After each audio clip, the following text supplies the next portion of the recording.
Shavua Tov, everyone. I'm so happy to see you all on Sunday night, Sefer Daniel. We are in the middle of Perek Zayin. What a Perek. Mamash, an amazing Perek.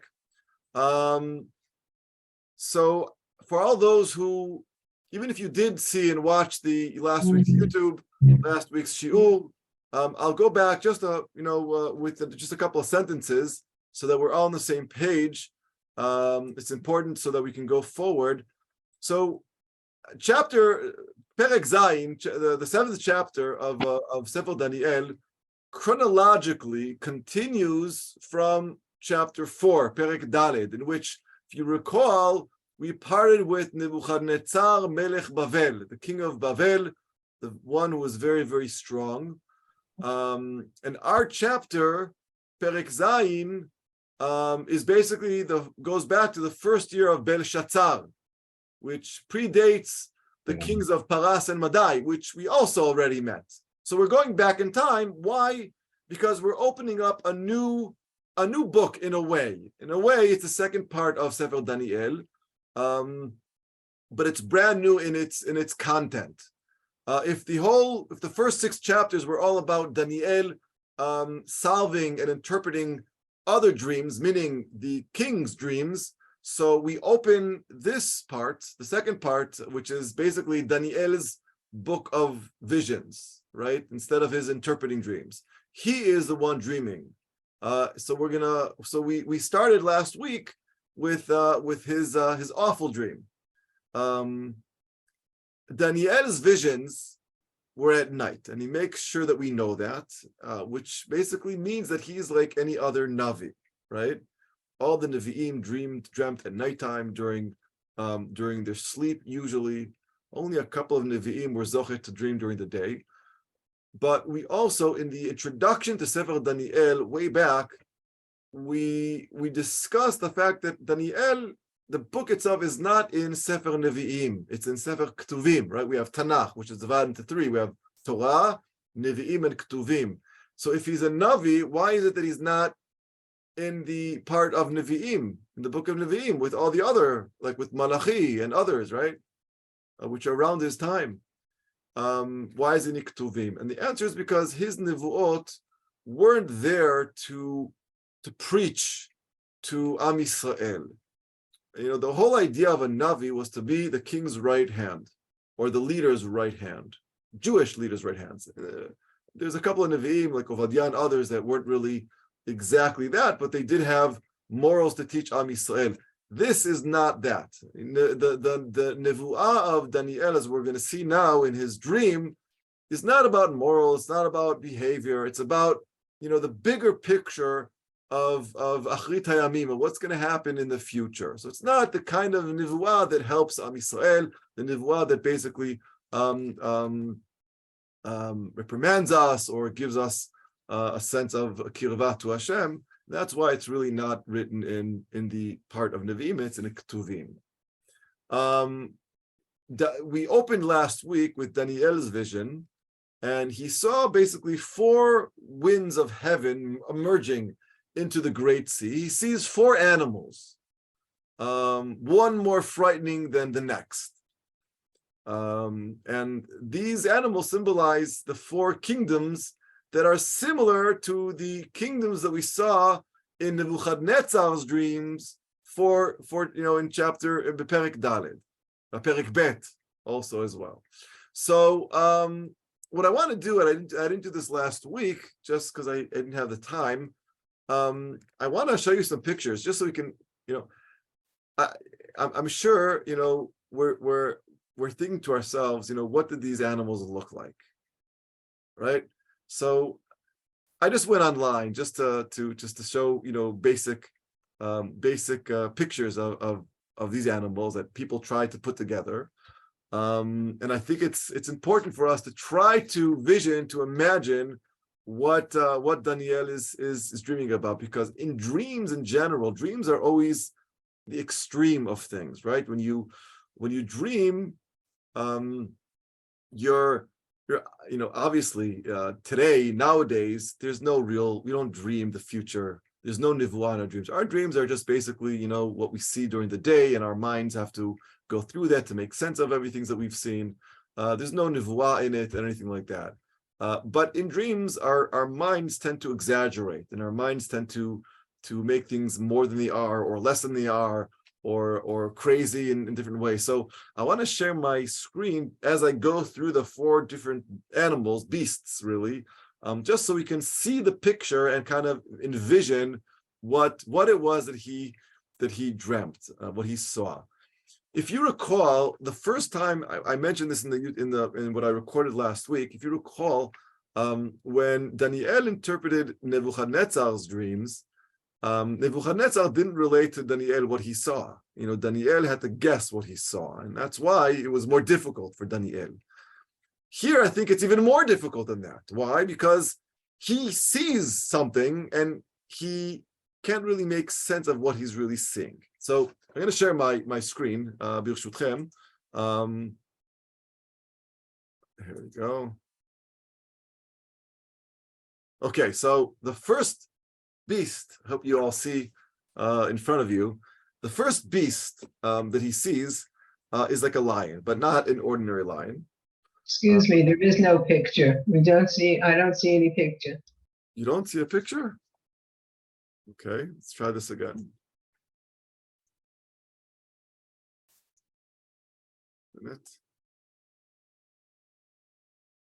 Do you see a picture now? Yeah, I have it. Thank you. Excellent. Oh, thank you. Oh, so, okay.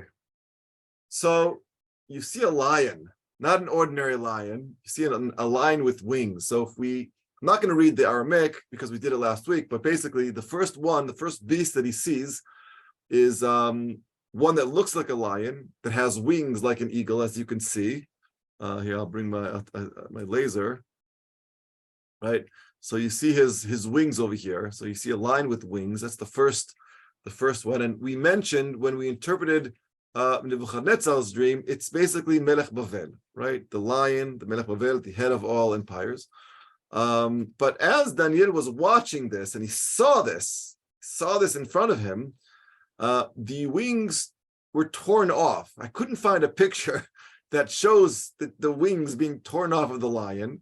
And then this lion was lifted up and it was standing up straight, and then it turned into a human-like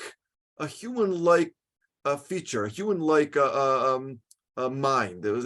So we saw there's a perush that says that he was given a human heart, a human mind, but try to think of seeing this lion turn into a human-like, face. It's scary. It's scary. But that's the first beast that he sees, and it's coming out at him from the seas. The second one that he sees is a little less scarier. Some would say even cute. I didn't want to scare you too much, but the second is a bear. But what was important was this part, was what the bear has in its mouth, in its teeth. Basically, it's standing on the 2 hind legs, holding these 3 ribs in its teeth.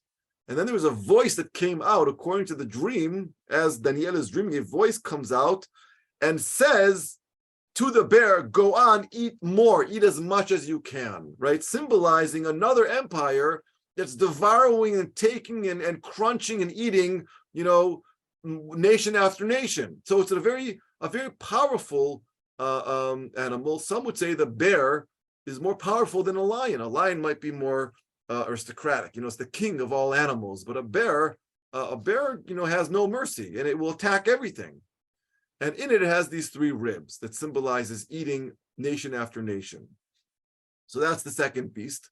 The third one is very scary, because as I mentioned, Daniel mentions that in his dream, one beast is scarier than the other, right? So we have the lion with the wings that seems somewhat majestic. Then we have the bear, but it's eating. And then we have this very weird looking animal that appeared in his dream as the third one emerging from the seas. It looked like a leopard, as you can see, but on his back, there were 4 wings, right? So you can see here, there's 4, 1, 2, 3, 4, 2 sets, I guess, of wings, like a bird. And it had 4 heads emerging out of one spot. And there was some type of, it was like it had an authority, like people were, the leopard came and it had some kind of an authoritative, which is different than the lion, because we're used to saying the lion is the king of the animals. But here, this is a more scarier beast. When you look at it, it's a mightier empire, one that kills more, right? You have three mouths, and they're all hungry, and they want to eat as much as they can. So the third empire is cruel, is more cruel, I guess, than the ones that came beforehand. Now, Daniel says that the 4th beast was one that he's never seen before. So I went online, I went to Google, and this is what I came up with. Something that he's never seen, because there are horns. He mentions that this horrifying, terrible beast was crushing everything in its ways, huge, right? It was trampling on anything that it can find, and it had 10 horns on its head.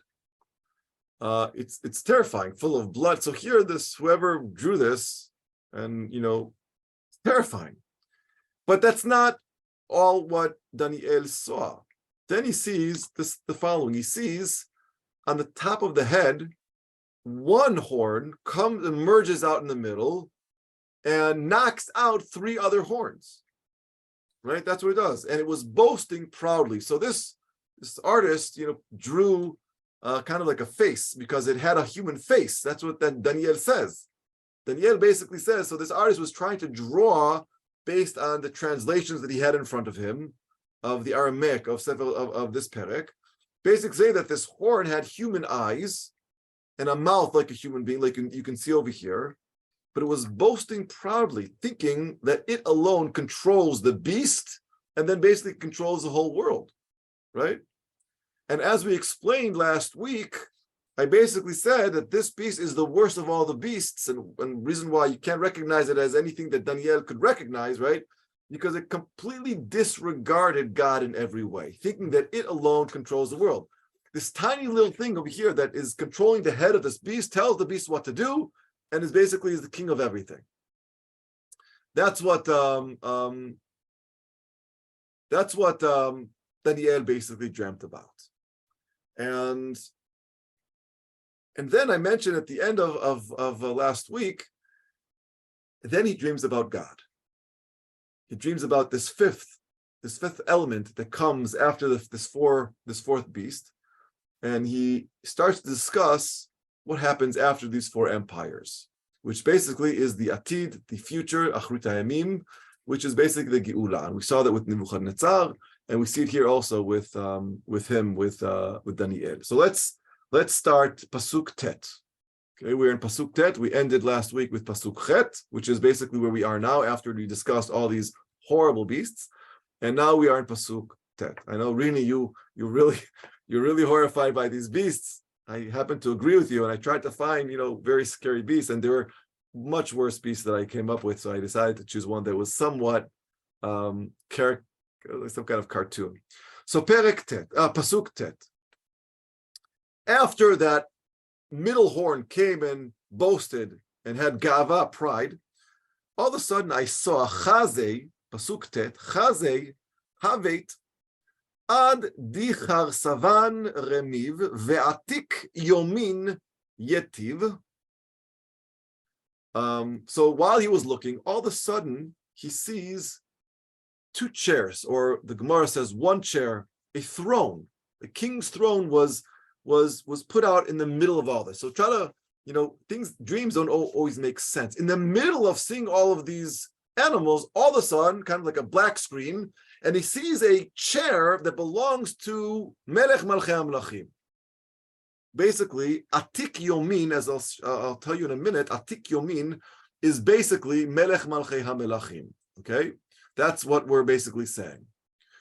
Now, he sees this throne, And on this throne, on this chair, Levusha kitlag chivar us'ar reshe ke'amar neke karseye shevivin dinur galgilohi nur dalik. So one, he saw on this chair, he saw a figure, one who had been living forever, a figure that in his mind, it's a dream, so nothing makes sense. But in a dream, sometimes you just know things, right? You just know what you're looking at. So in the dream, Daniel knows he's looking at a figure on the throne, and this figure has been living forever, God, right? And he sat down on the throne, and the clothing of this division of this thing, this division of this person, or this feature, was wearing clothes that were white as snow, and his hair was like pure wool, right? Wool. His throne mounted on a fiery wheel full of fire, and it was blazing with fire. So think of fire and a kiseh, some kind of throne of a king, and underneath it, fire. Now, mind you that these visions of the four beasts that come before, and now the throne on fire, right? If you think about it, it's a spectacular, a very impressive biblical vision. In the entire Tanakh, we don't have anything like this. The dreams that we just read in the previous parashot were Yosef's dream, Yaakov's dream with the ladder going up, very simple, and Yosef's dreams, very simple, Paro's dreams, simple, and we have other dreams in the Tanakh, but nothing like this. These are very, very strong. These visions are very, very strong, and they're very dreamlike, meaning they're not specifically dreams that are easy to interpret. And we meet God in the middle of all this, these horrible beasts. All of a sudden, God emerges. We meet God in his dreams. And he's sitting on a throne. He's sitting on a throne, and what is he doing? Pasuk Yud. Nehar, he's sitting on the throne, and Nehar dinur naged, v'nafek min kadamohi, elef alfin yeshamshunei, v'ribo rivevan kadamohi yekumun, Dina yetiv v'sifrin petichu. So in Pasuk Yud, basically from the fiery part underneath this throne, the chair, there's a stream of fire that was pouring out of it, and there were many thousands, millions of people serving, or malachim. It's very not clear what he's saying, but people, malachim, angels, who were at the foot of this chair, serving this God, serving this chair, the person on the chair, and they were standing before him. And then all of a sudden, there was a court in session. Like in the middle of the dream, he's dreaming, Daniel is dreaming, he's seeing the beast, he's seeing, a chair land in the middle of everything, and we're in court. There's a din being a session of din. And then all of a sudden, the judge, which is God on the throne, opens a book in order to start giving judgment. That's what he sees. What is this? I want to go back for a minute and discuss what Atik Yomin is. In Pasuk Daled, God is being called Atik Yomin. So first of all, in modern Hebrew, what does Atik Yomin means? We use it, those who know modern Hebrew, it's basically ancient times. That's what Atik Yomin is. And we use it very easily, Antika. When you go to buy an old sofa, it's an antique. Or somebody who has a car from the 1990s is an Antika, right? That's what we say in Hebrew. Atik Yomin, it's an ancient, right? Kind of like a nickname to something very old. In Kabbalah, from this pasuk, Atik Yomin, from a Kabbalic point of view, means the ancient. Basically, it's God. God has hidden faces, and Atik Yomin is one of them, one of the hidden faces. But even more so, Atik Yomin is some type of inner dimension of Keter. Keter, I'm going to show you a picture in a minute. Keter is a level within the Sfirot, which transcends the entire scheme of the 10 Sfirot, which is an elevated spiritual level that is in absolute oneness with God's essence. That's what the Sfirot are. So I want to just share a picture. I took it from the internet. I didn't want to spend time on it. There's just so many pictures. So I would like to share a picture that basically describes what this Atik Yomin is, which Keter. What he's basically seeing, Daniel is really seeing the essence of God in a way. So I want to share.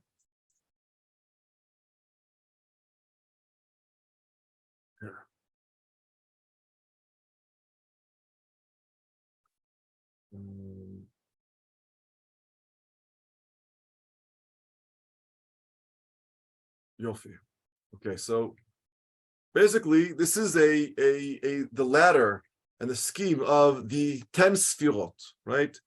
I don't know much of Kabbalah, mamash, but in Kabbalah, there's a distinction within different dimensions, and the higher we are on the ladder, which basically some say Sulam Yaakov, we get closer to HaKadosh Baruch Hu, and there's certain steps that we go through to get there. So we have Malchut, which is the one all the way on the bottom, and Yesod, which is the foundation, which is also the Brit, which is part of every human being has Yesod in them, which means Yesodot, which means the foundation, which helps create human beings, right? So it's the Brit between HaKadosh Baruch Hu and Am Yisrael, which allows creation, Brit between male and female to create. Beyond that, we have Netzach, eternity, and then we have Hod. And as we go to Tiferet, Gvura, and Chesed.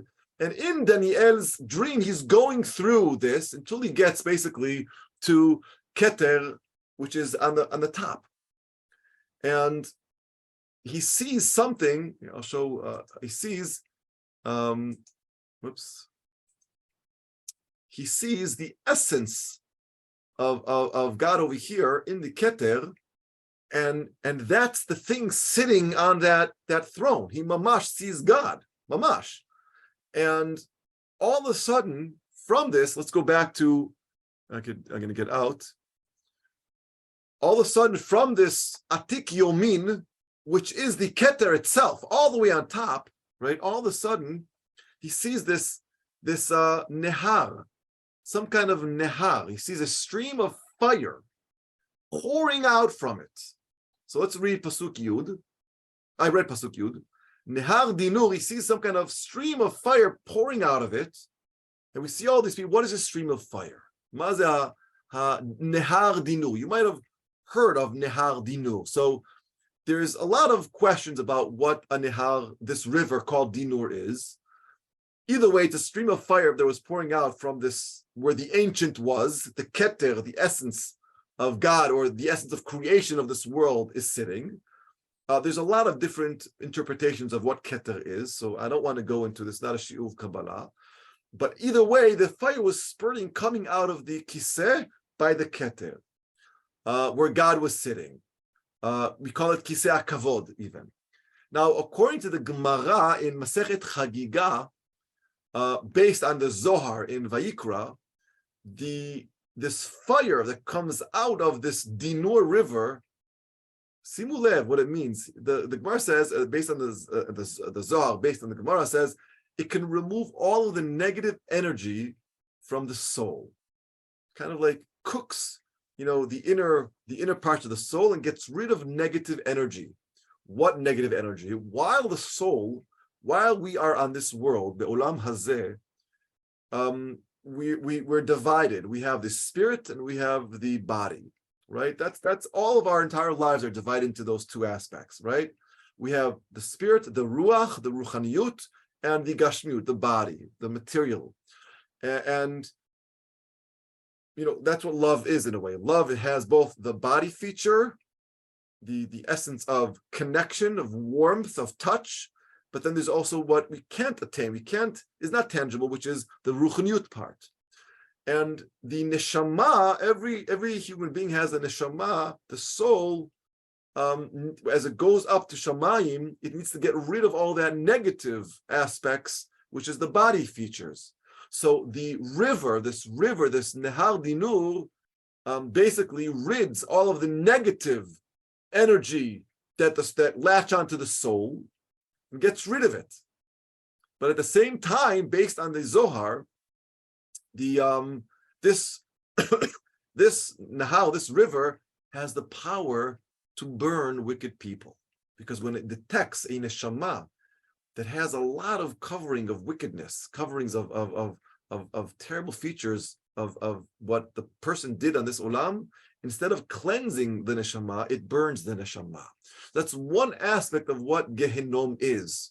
Mamash, fire burning, instead of cleansing the soul, it burns the soul, which basically those who deserve Gehinnom, they're the ones who get that. So it's not a question of whether or not the fire, according to this, again, this is my understanding, the fire can detect a tzaddik, and then it cleanses, it gets rid of the negative energy, but it can also detect a rasha, and it burns the rasha, and that's what Gehinnom is. On the other hand, it also serves the tzaddikim, the righteous, to reach a higher level of purity. So by getting rid of the negative energy, and this is important for us, for all those who lost loved ones, and I invested time in this. Basically, the getting rid of the negative aspects of the soul helps the soul climb the ladders and reach higher pure realms, and by that it helps the neshama get to Gan Eden.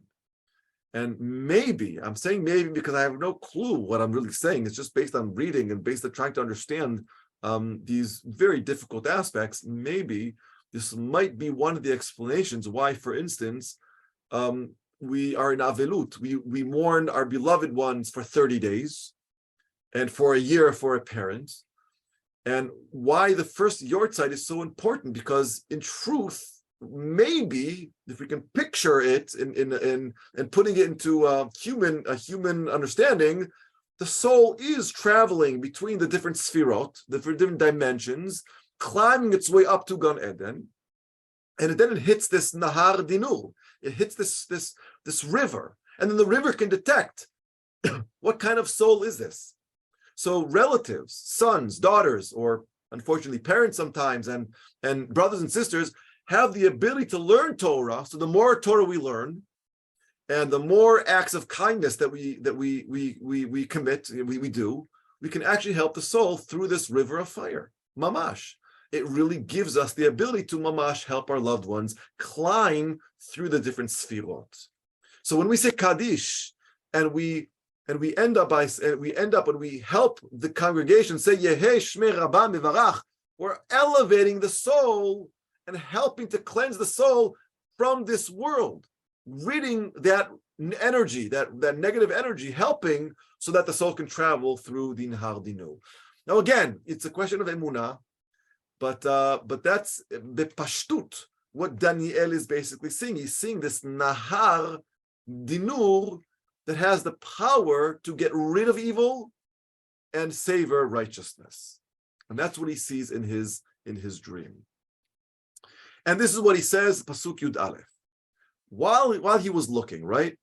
He says like this: Chazei havet bedain. When I was seeing all these visions, Minkal milaya rav revata dikarna memalala. Right? So he could still hear that little horn. Remember, I showed you that crazy, horrible beast that had that one horn that comes in the middle, that knocked out some of the other horns, right?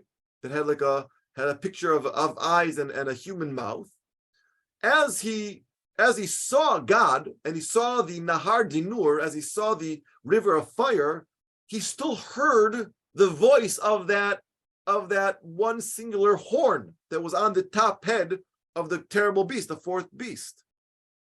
And then what does he see? Chazeh, he sees, we're in the middle of Pasuk Yud Aleph, Chazeh habet adik tilat chayveta vihuvad gishma vihivat lekeidat essa.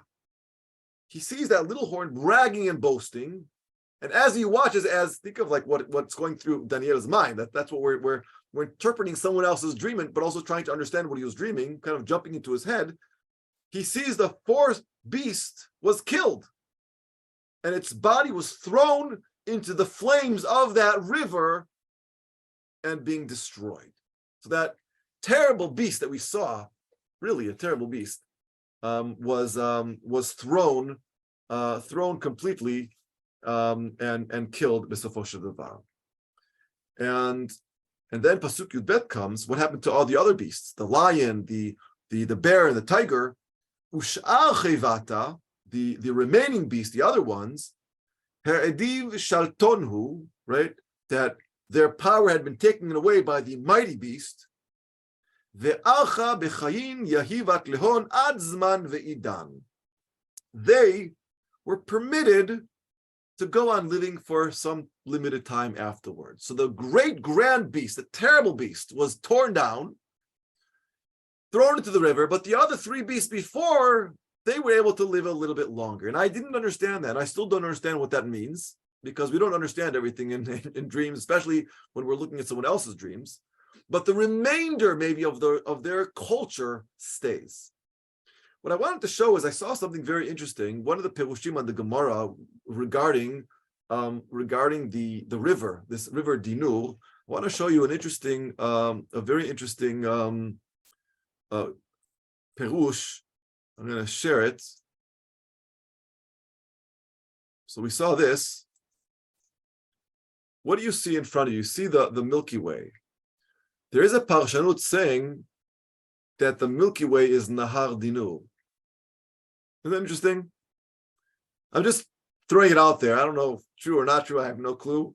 But, from Earth, Parshanim like to try to vision this Nahar. And, you look up, you think God is up there in the skies, right? But whether it's true or not, but there's a Parshanut saying that the Milky Way, if you look at it, looks like a Nahar that is lit up in the darkness, which is fire in a way, right? All of a sudden you have this streak of fire. So there's some Parshanim that try to really claim that the Milky Way, Shvil HaChalav, is basically Nehar Dinur. I thought that was very interesting to share.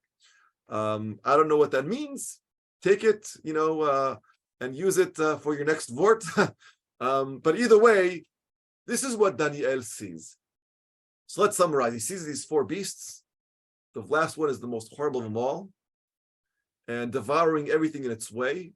But then God comes down in his throne, sitting on the river of fire, and he throws the last beast into the fire, and he lets the other three live a little bit longer.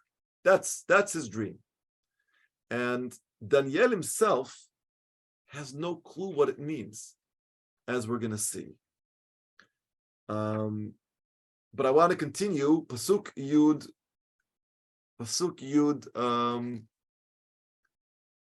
where am I? Pasuk Yud Gimel. Chaze havet bechezve lelia, right? As during this vision that he's seeing at nighttime, ve'aruim anane shemaya. He saw all of a sudden through the clouds, kvar enash ate have. He sees a human being emerge amongst the flames that I guess were left from burning this beast. There's a lot of flames that going up, and all of a sudden out of the flames, which looked like a cloud to Daniel, all of a sudden what emerges is a human being. Enash ate have. Ve'ad atik yomaya meta ukedamohi hakrevuhi. Then, as the human was approaching Daniel, I guess where Daniel was situated in his dream, right? He went to one of the people who were there, I guess, or he went to to God. This human being went to God, who was sitting on the kisei, on the right Atik Yomaya. He went to him, and he was presented to him. This human being that emerged from the flames, I guess, went to meet and to be presented to God, who is sitting on the throne on top of the river of fire. Pasuk Yudalid. And all of a sudden, this human being was given by God. Vele Yehiv, he was given by God. Sholtan, he was given authority by God. Sholtan, Vikar umalchu. V'chol amemaya umaya v'lishana yalei yiflechun. He was given authority, honor, royal power, so that all the people who were there, all the nations and all the races and all the languages would serve this human being that emerged. Alam dila yedei umalchitei dila titchabel. And his authority of this human being that emerged from the ashes of the burnt beast, his authority that was now given to him by God would last forever, and his kingdom would never end. As we say in Setu, Nigmar, that's what he sees. That's it.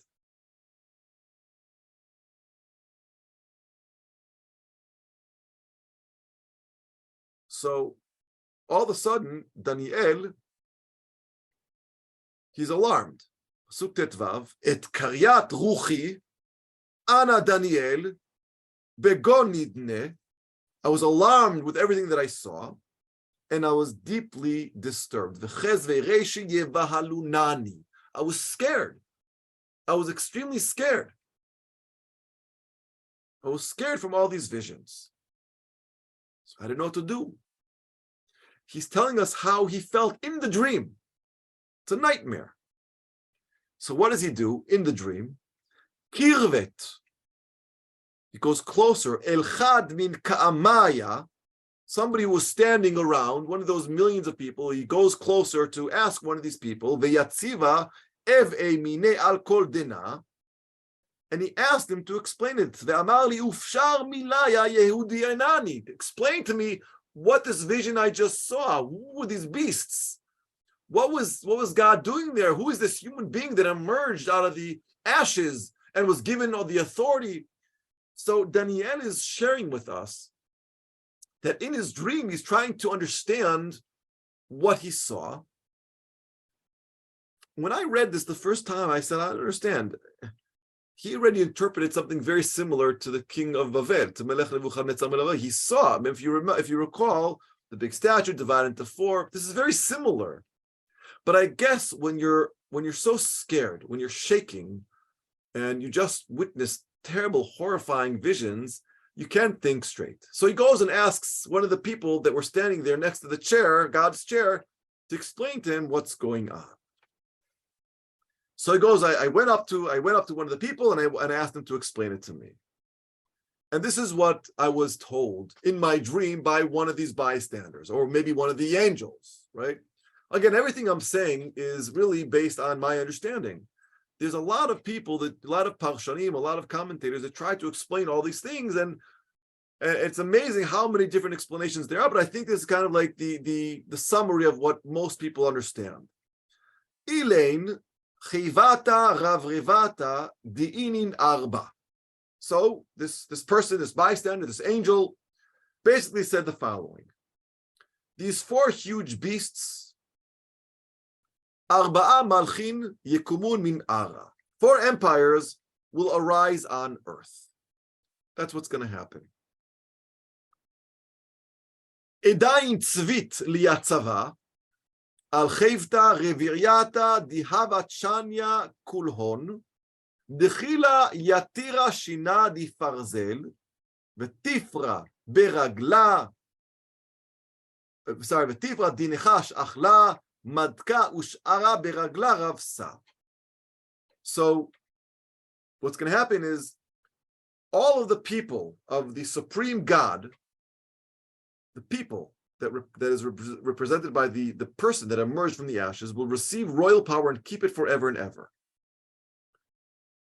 That's all this malach tells him, meaning he jumps to the end, that the malchut will be given to this one human being that represents the lasting empire that will rule forever. Who is this? We're assuming it's Am Yisrael. we're assuming it's Achrit Tamim. We're assuming that this last Ben Adam, this last Enash, this last human being that emerged out of the ashes is the Geulah of Am Yisrael in this world, B'malchut HaKadosh Baruch Hu. That's why he emerges from the ashes underneath the throne of God that represents us, Am Segula. But Daniel wants to know when that's going to happen. He said, okay, I get it. So basically, like all the Nevi'im said, there will be a Geulah Shleima. We saw that that's what the Nevi'im said. Okay, I get it. There will be a Geulah Shleima. We will emerge. God will survive, and we will reign the world forever. But he wants to know when it's going to happen. So then he asks a question. He says, okay, when? When is it going to happen? I wanted to know more about these four beasts, right? He says, I want to know who these are, right? The last one, the craziest of all, the most horrible one with that horn in the middle that had like human features, Ve'al Karna, Pasuk Kaf, Ve'al Karna Asar di Beresha, Ve'achori di Silkat, Unfala min Kadamat Tlat, that took that one horn that came out in the middle and then knocked out three of the other small horns. The Karna Diken Ve'aynin la Ufus Memalil Rav Rivan, and it had Gaiva and pride and kind of boasted that it's going to be the ruler of the universe. Who is that?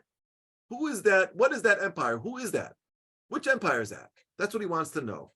The one that, the terrifying beast that crushed all of its victims, trampled on everybody, usalkat tlat, right?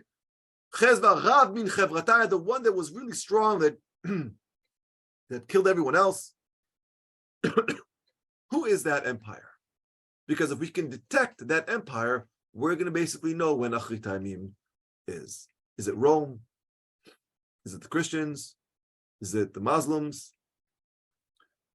The Mamlukim? Who is it? Is it Germany? Was the Holocaust that terrible, horrifying beast? So Daniel wants to know. We want to know too. I would love to know who this last beast is. I'm sure you would too. So Daniel in his dream wants to know when the Geulah is going to come. Pasuk Kaf Aleph, Pasuk Kaf. I read Pasuk Kaf. So basically, he wants to know about those 10 horns on its head, and he wants to know what's going to happen. Chaze Haved Vekarna, Pasuk Kaf Aleph. Diken avda krav im kaddishin v'yachil alehon. So while he was looking, that horn made, that one small horn that controlled the beast, basically waged war against God, God's people, and conquered them. So that last beast was basically our biggest enemy of all. Am Yisrael's biggest enemy, basically God's biggest enemy. That one small horn that controlled the beast is controlling the world. And it's waging war against God and his people, which is Am Yisrael. The first picture that came out to my mind was Hitler Yimach Shemo and the Germans who really tried to conquer the whole world. Basically, one man who basically with propaganda, being able to convince and really create the biggest war machine that ever existed that we know of, that demolished, that killed people against Am Yisrael specifically, mamash. But all the Parshanim really talk about totally different empires, as we mentioned when we talked about Nebuchadnezzar's empires. We're talking about Bavel, Paras, and Madai. We talked about Yavan, Rome, etc. But I would like to bring it a little bit more home. So let's continue, and maybe we'll understand a little bit more. He wants to know what's really going on. Pasuk Kaf Bet. Ad di'ata atik yomaya v'dina yehiv lekadishei elyonim v'zimna meta umalchuta hechesinu kadishim. So then, the one who had been living forever, Atik Yomin, the ancient, meaning God, but in Daniel's vision, he can't see God. No human being can see God. The vision that he saw was some type of demut, some type of feature of a thing, of somebody, of that looked like it was living forever. That's why it's called Atik Yomin, the ancient one, right? And this ancient one pronounced judgment in favor of the people of his people, Am Yisrael. So it's a mamash adin, and the time had arrived for God's people to receive royal power. V'zimna meta, the time has arrived, umalchuta hechesinu kadishin. Pasuk Kaf Gimel, Ken Amar, Chiyveta revi'aita malchu revi'a, tehevei ve'arva ditishne min kol malchivata, ve'teichul kol ara utedushina ve'tadkinei. So this is the explanation that he was given when he was talking to this bystander. This fourth beast is the fourth empire that will be on earth and will be different from all other empires. Different than all other empires. He's not explained how it's different, but this fourth one will be different. Meaning the first three beasts are very similar in the sense that we could recognize them. You could recognize the lion, even though it has the wings. Recognize the bear for sure. You can recognize the tiger, even though it's got four heads and wings. But they're recognizable. There's something in common. They're natural beasts that might have extra supernatural aspects, but we could recognize them. But the fourth beast is like nothing that it was different from all the other ones. And that beast, will crush the whole earth and trample it down. Then, Pasuk Kaf Dalid, the Karneya Asar, those 10 horns, Mina Malchutach Asera Malchin Yekumun. Then 10 horns are basically 10 kings from this empire. Ve'acharan yakum acharei hon hu yishne min kadmayei utlata malchin yehashpil. Out of those 10 kings, there will be 3 that will appear that will be more powerful than all those other 7, and it will throw those other 7 away. Utlata malchin yashpil, and then the main one, the middle one, will emerge and throw out those 3 as well. So you're seeing basically this is what I understand, a gradual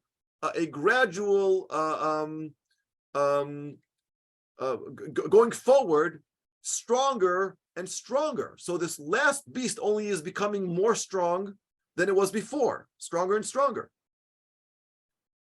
And then finally, Umilin, the last king of the 10 of the last empire, Umilin letzad ila'a yemalil v'lekadishei elyonim yevalei, will speak against God and oppress God's people.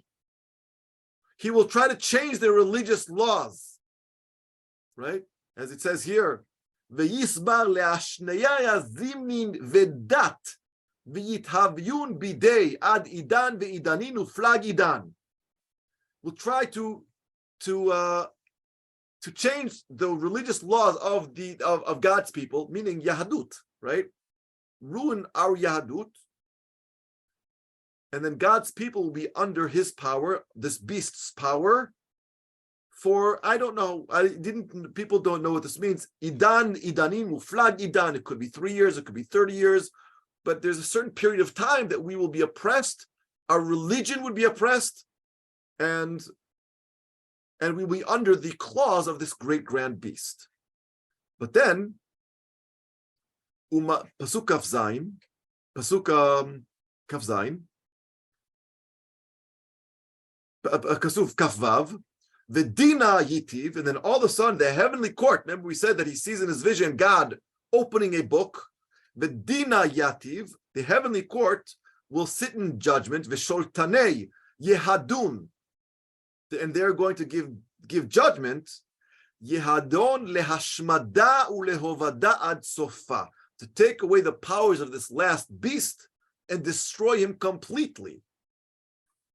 And then, Pasuk Kaf Zayin, umalchuta vesholtena urvuta dimalchivat techot kol shmaya yehivat le'am kadishei elyonim malchutei malchut olam v'chol sholtanaya le yiflichun ve'yishteme'un. The power of the greatness of all kingdoms on earth will then be given to that human that emerged, which basically represents Am Yisrael. their royal power will never end, meaning Am Yisrael will be an Am Segula, that we will rule forever, and all rulers on earth will serve and obey them, meaning underneath HaKadosh Baruch Hu. Ad ko sofa, the last pasuk of the perek, Ad ko sofa dimileta, Ana Daniel Sagi Rayona Yevahalunani Veziva Yishtanun Alai Umilta Belibi Nitret. This is the end of the account that I saw. I was frightened. I woke up sweating. I turned pale, and I kept everything to myself. I didn't say it to anybody. At the end, he writes it down, and that's what we have Sefer Daniel today. That's Perek Zayin. It's an amazing Perek, unlike any other chapter in the entire Tanakh. But basically, it makes us wonder. And if you recall, 2 weeks ago, before Chanukah, the last year we had before Chanukah, I read a Gemara saying that there are a couple of Tanaim that tried to solve this, tried to understand who these empires are, when we're going to see the Geulah. But the maskana, the summary of all of those brightas was, we're never going to know. But there's no doubt that we are now in Itchalta de Geula. I mean, coming back to Eretz Yisrael for 2,000 years and building a Medina in the middle of chaos and being a democracy and having many religious people in certain key places, not all of them properly religious, some yes, some not. But when I read this, and I read about that one beast that is different than all other beasts, it makes you wonder who he is. Did we get there yet? Did we not get there yet? So I read a beautiful interpretation by Rav Yoel Binun that he says, Bichlal, we're talking about ancient times. We're talking about Bichlal, the kingdoms before the turn of the century meaning which was Bavel, Paras, and Madai, Yavan, and Rome. That's what he thinks we're talking about. We're not even talking about modern times, right? That's Rav Yoel Binun, a beautiful interpretation. But it's hard for me because why would I read a book that really discusses, empires that were gone, and it doesn't have any connection to me? I would like to really feel his dream today. And if we do, I don't know who this last beast is, but we're living in a time where one might say, Western culture might be that beast that's trying to knock away everything we live for, our morals, our idea of what mishpacha means, the ideas that the anti, what's going now in America and the world is really trying to crush everything that Judaism believes in, right? Even Brit Milah now in different countries are now trying to be outlawed. Shchita. So is that the final beast, meaning not a beast in the sense of war? Maybe it's the spiritual aspect, or was it really Germany? And now we're a very, very young country, and who knows, in the next couple of years we'll have a Geulah Shlema. I mean, we have Har HaBayit, it's right here. We have people going up to Har HaBayit all the time. All we really need is somebody to come and say, okay, we're building Beit HaMikdash HaShlishi. When is it going to come? We all want to know. We don't know. The only thing we can do now is adhere and say, okay, this is going to happen. Pray that it's in our lives. Daven that we get to see the Geulah Shlema, see the Beit HaMikdash HaShlishi b'mera b'yameinu. But really, the only thing we can do is just leave it the way it is. It's a dream. It's Daniel's dream. What we can do is be stronger in our belief, be stronger in our limud Torah, be kinder, be nicer. Let go of our envy, of our jealousy. Let go of hatred, chilonim, datiyim, charedim, because right now we have so much of that. I just read, I don't know if I can believe it or not, but I just read in Ynet, there's 140 Rashi Arim, 140 heads of cities in Israel that don't want to pay for chinuch haredi. Now, whether that's justifiable or not, because they do tzava, they don't do tzava, I don't know. It's politics that I don't know. But there's just so much sina'ah, so much going on. That's what we have to fix. And maybe we're in the Itchalta de Geula, and we ourselves are our worst enemies because we're not letting it come. Maybe, if we believe that fourth empire, that fourth horrible beast has arrived. I don't know, but this is definitely a fascinating perek, fascinating chapter that discusses some future that either happened already or that will happen. So Be'ezrat Hashem, we will go further and discuss in Hebrew. The next prakim are in Hebrew, no more Aramaic. So we have a couple of prakim that will be in Hebrew, a little bit easier to learn. And Be'ezrat Hashem, looking forward to next week, learning more of Sefer Daniel. So Shavua Tov.